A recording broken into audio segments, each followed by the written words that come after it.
This week in the Missouri Senate, we review legislation that relates to financial institutions. Senate Bill 13, thank you for the opportunity, first of all, to be here today. Senate Bill 13 was pre-filed on December 1st, heard by the Missouri Senate Insurance and Banking Committee on January 31st, perfected by the Missouri Senate on February 14th, sent to the Missouri House of Representatives on February 23rd, sent to the governor on May 12th, and signed into law on June 7th.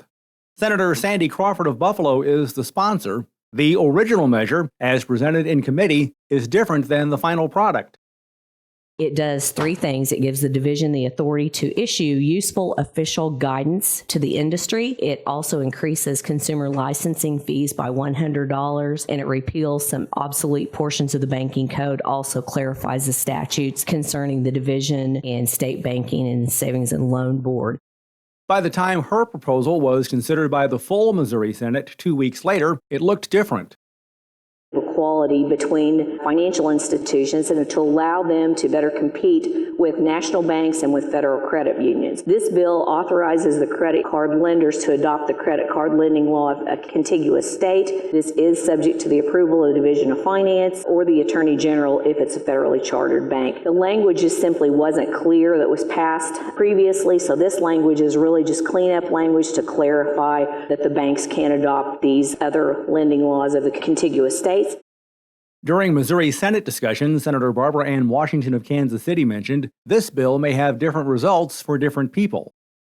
How will these fees affect our consumers that may be credit challenged or poor people that are needing to go to the bank? Will these fees kind of be passed on to them?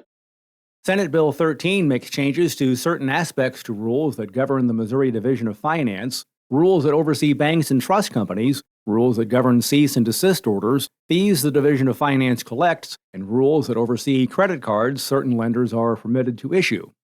Senate Bill 13 will become law on August 28th. This is one of several measures the governor signed on July 6th, 8 days ahead of the constitutionally mandated deadline for the executive branch to either sign, veto, or let legislation become law without a signature. By law, legislation typically takes effect on August 28th, which is 90 days following conclusion of the regular legislative session on May 30th. There are some exceptions to this. For instance, some bills may have certain portions that take effect later in the year or at the beginning of the next calendar year.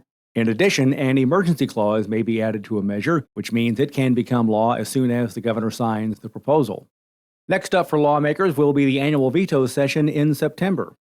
And remember, you can follow these and other issues facing the Missouri Senate by visiting our website, senate.mo.gov. Reporting from the state capitol, I'm Dean Morgan.